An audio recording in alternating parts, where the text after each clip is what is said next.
Mesdames, Mesdemoiselles et Messieurs, bonjour. Je me présente, Yannick Seyer. Je suis polytechnicien en nouvelles technologies de l'information et de la communication. Aujourd'hui, je voudrais vous présenter un cours de base de chimie sur les isolants thermiques. Je vous propose d'étudier une habitation telle que celle-ci, où l'on isole par l'intérieur, c'est-à-dire les traits jaunes ici, ou par l'extérieur, ce que vous voyez en bleu, tel qu'au niveau des murs, des combles et du sol. Le principe de l'isolation, c'est bien sûr de garder la chaleur à l'intérieur, puisque nous l'avons vu dans le cours des échanges thermiques, que la chaleur tend à passer d'un intérieur chaud vers un intérieur froid, de façon à équilibrer l'ensemble. C'est ce que nous avions vu avec de l'eau, par exemple. Un verre d'eau à 10 degrés plus un verre d'eau à 30 degrés, si on les mélange, on obtient bien 2 verres d'eau à 20 degrés. La diffusion de la chaleur, donc de l'intérieur vers l'extérieur, se fait de plusieurs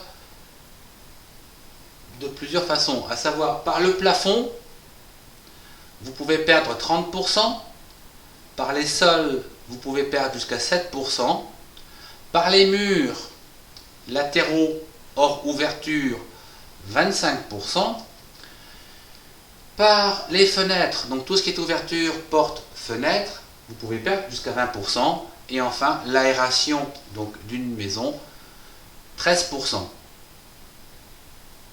Voilà un petit peu ce que nous perdons dans une maison en moyenne.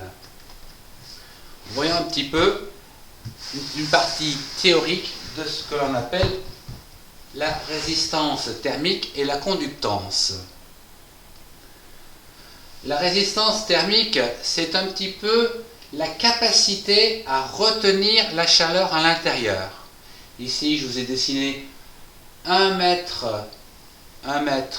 donc d'isolant tel que du polystyrène, et pour bien voir cette résistance thermique qui est ici,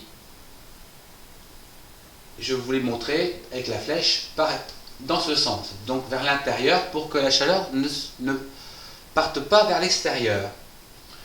Vous avez ce qu'on appelle aussi la conductance thermique, qui elle est la capacité à la chaleur de sortir par la paroi. Pour 1 mètre donc de large, vous avez une conductance qui est égale à 1 sur R, qui est égale ici à 0,035. Bien sûr, vous n'allez pas mettre 1 mètre d'épaisseur chez vous, ça serait trop contraignant au niveau du volume, enfin au niveau de la surface habitable. En général, vous prenez donc du 10 cm. Donc voici un petit peu les normes au niveau de la conductance lambda de 10 cm, c'est donc égal au lambda d'1 mètre sur une épaisseur de 10 cm, ce qui vous donne 0,35.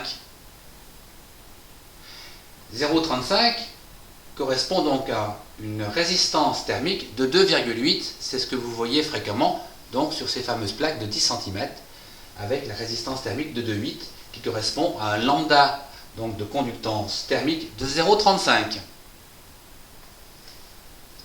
Voilà.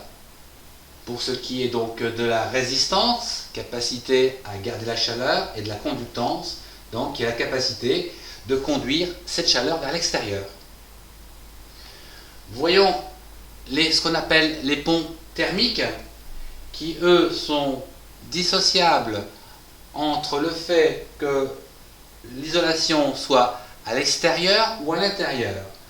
À l'intérieur, nous considérons que les ponts thermiques peuvent aller jusqu'à 0,52 pour la conductance, alors qu'à l'extérieur, la conductance sera que de 0,12. Donc vous voyez, pour un mur donc de 10 cm d'épaisseur, un mur de 10 cm d'épaisseur dont nous avons calculé ici 0,35 donc de conductance pour le polystyrène de 10 cm. Il va falloir rajouter donc 0,52 pour les ponts thermiques, ce qui va nous faire une conductance pour une habitation donc avec isolation intérieure de 0,87. Voilà. À présent, voyons les pertes de chaleur d'une maison traditionnelle. Donc, comme je vous l'ai dit tout à l'heure, vous avez une perte par tout ce qui est ouverture, telles que les fenêtres.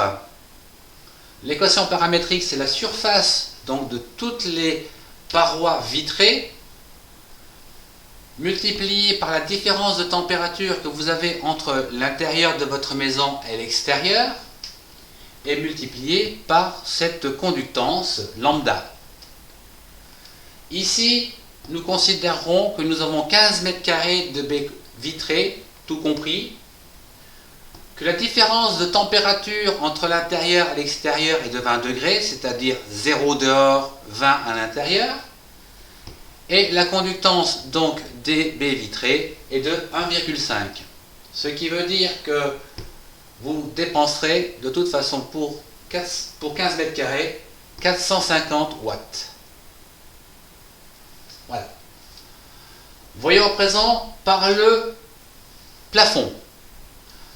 Le plafond, l'équation paramétrique est identique, c'est la surface du plafond multipliée par la différence de température multipliée par lambda, la conductance. La surface du plafond, disons pour une maison qui fait 10 mètres de long, 10 mètres de large sur 13 mètres de long, donc 10 fois 13, donc la surface 130 mètres carrés, multiplié par cette différence de température que nous avons vue tout à l'heure de 20 degrés, et multiplié par 0,87 qui est la conductance pour une isolation intérieure, ce qui va vous faire 2250 watts de perte par les plafonds pour une isolation de 10 cm. Voyons à présent par les sols. C'est la même formule, puisque par le sol, nous pouvons dire que c'est la surface du sol par la différence de température et par cette conductance. On considère que c'est la même chose. On obtient donc une perte par le sol de 2250 watts. Voilà. Sachant qu'au plafond, nous avons isolé par de la laine de verre ou du polystyrène de 10 cm et le sol également par 10 cm. Voyons à présent les murs. Alors les murs, on va parler surtout de la perte au niveau surface latérale. Alors la surface latérale donc de la maison, c'est un petit peu la surface des murs moins la surface des ouvertures, des fenêtres. D'accord? Donc, vous avez ici, on va déjà calculer le périmètre donc de la maison, à savoir 10 mètres plus 13 mètres multiplié par 2, ça fait donc 46 mètres de surface, pas de périmètre, sur une hauteur de 2,50 mètres, ce qui va vous donner la surface ici de 115 mètres carrés de mur, moins les fameux 15 mètres d'ouverture, nous allons obtenir donc 100 mètres carrés, multiplié par la différence de température 20 degrés, multiplié par la conductance 0,87, ce qui va vous donner 1750 watts de perte par les murs ou par la surface latérale.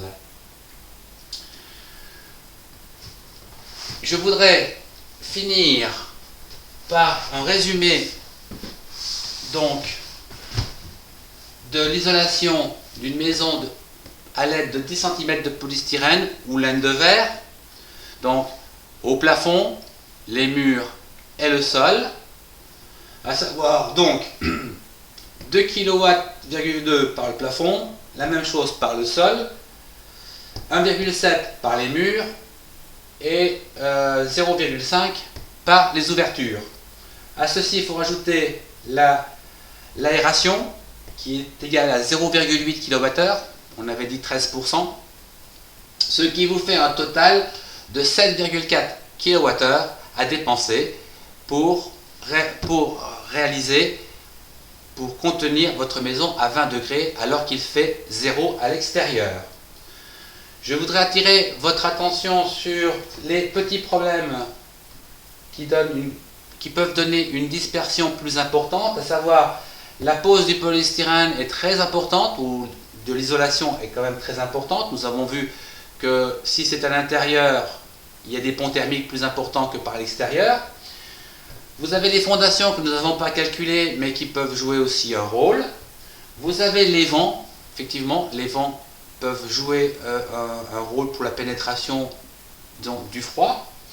Et bien sûr, les seuils, c'est-à-dire partout où vous avez des baies vitrées, vous avez des seuils. Si ces seuils sont en contact direct avec le sol, vous pouvez ici augmenter ce chiffre-là par 20% sans problème, ce qui vous fait à peu près dans les 10 kWh.